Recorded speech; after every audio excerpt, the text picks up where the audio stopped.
بہت بڑا ورد ہے، بہت بڑا وظیفہ ہے۔ سنیے میرے آقا صلی اللہ علیہ وآلہ وسلم نے کیا ارشاد فرمایا اس ورد کے بارے میں۔ حضرت ابن عباس رضی اللہ تعالیٰ عنہما سے مروی ہے، فرمایا کہ جسے غم اور افکار گھیر لیں اسے چاہیے کہ لا حول ولا قوت الا باللہ کثرت سے پڑھے۔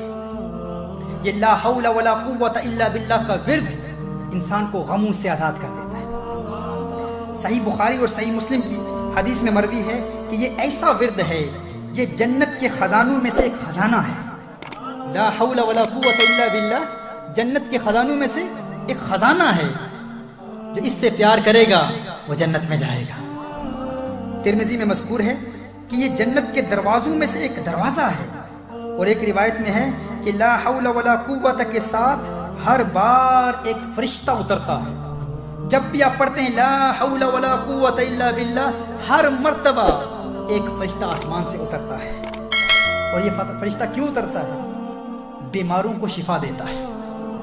لا حول ولا قوت الا باللہ جب بھی آپ پڑھیں گے، آپ کو صحت دینے کے لیے، صحت مندی کے لیے اللہ آسمان سے ایک فرشتہ نازل کر دیتا ہے۔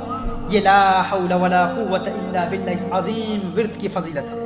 لا حول ولا قوت الا باللہ العلی العظیم لکھنے کی ضرورت ہی نہیں، یہ دلوں میں لکھا ہوا ہے، ہاں، لیکن وہ شیطان لعین پڑھنے نہیں دیتا، کیونکہ وہ انسان کے دلوں میں اور انسان کی رگوں میں یوں دوڑ رہا ہے جس طرح خون دوڑ رہا ہے۔ ہم اس کی اہمیت کو جانتے نہیں، شیطان اس کے بارے میں غور کرنے ہی نہیں دیتا، وہ جانتا ہے یہ اسلحہ ہے، یہ ایمونیشن ہے، شیطان کو برباد کر دیتا ہے۔ تو محترم احبہ ارادہ کر لیں، یہ ورد ہم پڑھیں گے۔ فرمایا یہ وہ دعا ہے جس سے 70 بلاؤں سے عافیت ملتی ہے۔ یہ وہ ورد ہے جو یہ ورد پڑھتا رہتا ہے، 70 بلاؤں سے عافیت حاصل کرتا ہے۔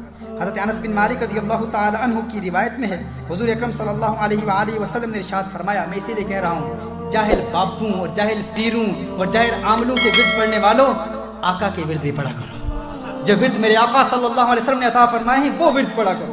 حضور اکرم صلی اللہ علیہ وآلہ وسلم نے ارشاد فرمایا، جو شخص بسم اللہ ولا حول ولا قوت الا باللہ العلی العظیم 10 مرتبہ پڑھے گا، وہ گناہوں سے ایسا پاک و صاف ہو جاتا ہے جیسا کہ آج ہی ماں کے پیٹ سے پیدا ہوا ہے۔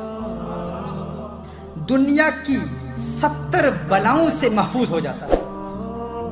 امام ترمذی نے حضرت ابو ہریرہ رضی اللہ تعالیٰ عنہ سے روایت کی ہے، حضور اکرم صلی اللہ علیہ وآلہ وسلم نے ارشاد فرمایا، لا حول ولا قوت الا باللہ العلی العظیم کو زیادہ سے زیادہ پڑھو، اس لیے کہ یہ جنت کا خزانہ ہے۔ حضرت مقحول فرماتے ہیں، لا حول ولا قوت الا باللہ ولا ملجا من اللہ الا الیہ، جو کوئی پڑھے اللہ تعالیٰ اسے ضرر کے 7 دروازے جس میں سے ایک دروازہ محتاجی اور فقر کا ہے دور کر دیتا ہے۔ اگر چاہتے ہو، اگر غریب ہو، یہ تحفظ مال کا، یہ حفظ المال ہے، اگر غریب ہو تو حضور اکرم صلی اللہ علیہ وسلم نے ارشاد فرمایا 7 دروازے بند ہو جاتے ہیں بلاؤں کے، ان میں سے ایک دروازہ کیا ہے؟ اللہ محتاجی دور کر دیتا ہے۔ جو لا حول ولا قوت پڑھتا رہتا ہے محتاجی سے بچ جاتا ہے، کسی کا محتاج نہیں ہوتا۔ لا حول ولا قوت الا باللہ العلی العظیم یہ ورد پڑھتے رہیں۔ جو کوئی لا حول ولا قوت الا باللہ کہے تو یہ 99 مرض کی دوا ہے، 99 امراض کی دوا ہے، میں نہیں کہہ رہا، حضور اکرم صلی اللہ علیہ وسلم ارشاد فرما رہے ہیں۔ لا حول ولا قوت الا باللہ پڑھنے کی عادت بنا لیں، اور کم از کم مرض غم اور علم ہے۔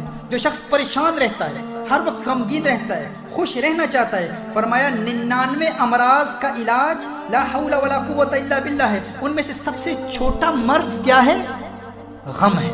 جو لا حول ولا قوت الا باللہ پڑھنے کا عادی ہو جائے گا، اللہ تعالیٰ اسے غموں سے آزاد فرما دے گا۔ سبحان اللہ۔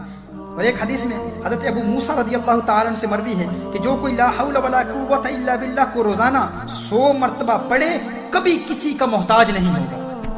آج یہ بھی ارادہ کریں، ہر روز 100 مرتبہ ہم لا حول ولا قوت الا باللہ پڑھیں گے۔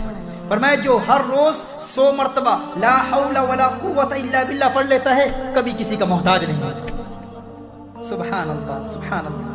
حضور اکرم صلی اللہ علیہ وسلم نے ارشاد فرمایا، جس پر روزی تنگ ہو اسے چاہیے کہ لا حول ولا قوت الا باللہ کا ورد زیادہ سے زیادہ کرے۔ جو غریب ہے، کام نہیں ملتا، جاب نہیں ملتا، امپلائرز کے پاس جاتے ہیں، وہ نکال دیتے ہیں، دھتکار دیتے ہیں، بار بار کاروباری لوگوں کے دروازوں پر دھکے کھاتے ہیں، دھکے کھانے کی ضرورت نہیں۔ لا حول ولا قوت الا باللہ بار بار پڑھتے رہو، اللہ تعالیٰ وارے نیارے کر دے گا۔ حضور اکرم صلی اللہ علیہ وسلم کی اس بات پر یقین کرنا ہے. یقین ہوگا تو فائدہ بھی ہوگا. تو یقین کے ساتھ اس ورد کو پڑھنے کا ارادہ کر لیں اور انشاءاللہ تعالیٰ دیکھیں. اور یہ باتیں بار بار اس لیے بتا رہا ہوں، ورنہ اگر ایسے لوگوں کو بتاؤں تو مورکھ نو کے پند نصیحت پتھر نو کے پالا دودھ اندر کاگ نوہا یہ انت کالے دا کالا. کسی کا رنگ کالا ہو، کالے کبے کو دودھ کے اندر ڈالیں، بار بار نکالیں اس نیت سے کہ وہ سفید ہو جائے گا، اس کا رنگ نہیں بدلے گا. مورکھنوں کے پند نصیحت پتھرنوں کی پالا دودھ اندر کاگ نوہا یہ انت کالے دا کالا. اس کا رنگ نہیں بدلے گا. جس میں دل میں سیاہی ہے اس کا رنگ نہیں بدلتا. یقین کا نور پیدا کریں انشاءاللہ تعالی.